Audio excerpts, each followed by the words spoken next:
আসসালামু আলাইকুম। Textile Bangla YouTube চ্যানেলের পক্ষ থেকে আপনাদের সবাইকে স্বাগতম। এই ভিডিও কনটেন্টের মাধ্যমে আমরা এসিড ডাই এর আফটার ট্রিটমেন্ট সম্পর্কে বিস্তারিত জানতে পারবো। চলুন তাহলে আর দেরি না করে এখনই জানা যাক কিভাবে এসিড ডাই এর আফটার ট্রিটমেন্ট করা হয়।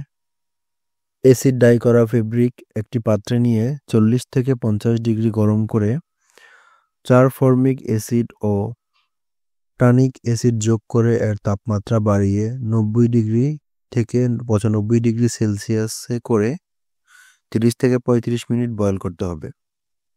তারপর 2% টার্ট অ্যারোমেটিক যোগ করতে হবে। তারপর সমান তাপমাত্রায় রেখে আরও 20 মিনিট বয়ল করতে হবে।